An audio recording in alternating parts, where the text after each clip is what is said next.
आज हमारे साथ में है नेशनल कमीशन फॉर होम्योपैथी के chairman doctor Anil Khurana sir. आइए इनसे बात करते हैं। नमस्कार सर। नमस्कार सर, अभी जो एनसीएच ने रूल्स एंड रेगुलेशंस कुछ निकाले थे, तो कुछ लोग कि मिथ कह सकते हैं या कुछ भी क्लैरिफाई करना चाहते हैं कि सर आपने होम्योपैथी के साथ एलोपैथी को मर्ज कर दिया क्या?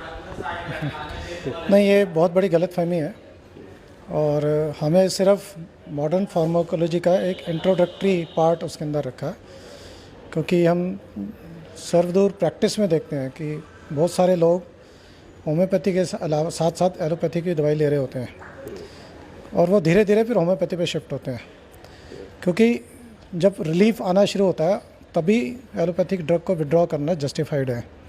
अदरवाइज़ नहीं तो उसका रिप्रकशन ये आता है कि आपने अचानक एलोपैथिक दवाई बंद कर दी तो उसका जो साइड इफ़ेक्ट आएंगे या उसका बंद करने की वजह से जो कॉम्प्लिकेशन पैदा हो सकती है, उसकी भी एक अंडरस्टैंडिंग हमारे होम्योपैथिक डॉक्टर्स को होनी चाहिए।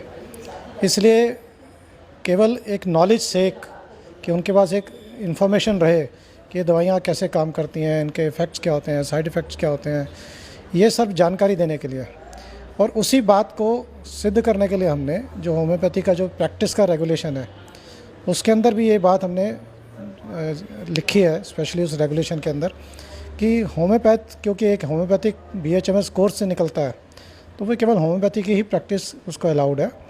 और इसके लिए भी हमने उस रेगुलेशन में लिखा है कि अगर वो एलोपैथिक प्रैक्टिस की तरफ जाता है बिना किसी सर्टिफाइड कोर्स के, जो स्टेट गवर्नमेंट कई बार निकालती हैं, तो वो मेल प्रैक्टिस में गिना जाएगा।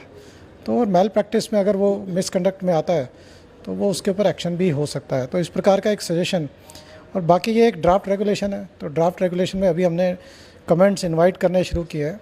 एक बार सारे कमेंट्स आ जाएंगे उसके बाद अंतिम निर्णय होगा कि उसमें हम मॉडर्न फार्माकोलॉजी को कितना और किस दिशा की ओर लेकर जाना है, ये हमारे बाकी कमेटी तय करेगी।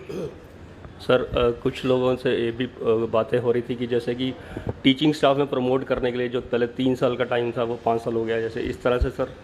और कुछ लोगों के 1 महीना रह गया प्रमोट होने के लिए या 2 महीने रह गए, तो उनको कुछ कंसीडर किया जाएगा सर? नहीं, इसमें क्या है कि जो हर एक टीचर के लिए उसके एक रेगुलेशन का काम होता है, जो एक जिस रेगुलेशन के अंदर वो भर्ती हुआ है तो उसके ऊपर वो रेगुलेशन लागू होगा। ये प्रॉस्पेक्टिवली होती हैं ये चीज़ें कि अब जो आज के बाद से भर्ती होंगे इस रेगुलेशन के पास होने के बाद उन पर वो नियम लागू होगा। तो इसलिए उन लोगों को इस बात की घबराने की ज़रूरत नहीं है, लेकिन फिर भी इस पर चर्चा, अभी जो रेगुलेशन गया है हो सकता है मेजॉरिटी की सजेशन आए कि इसको कम कर दो, तो जैसा भी निर्णय होगा वो कमेटी तय करेगी जब सारे सजेशन हमारे पास आ जाएंगे।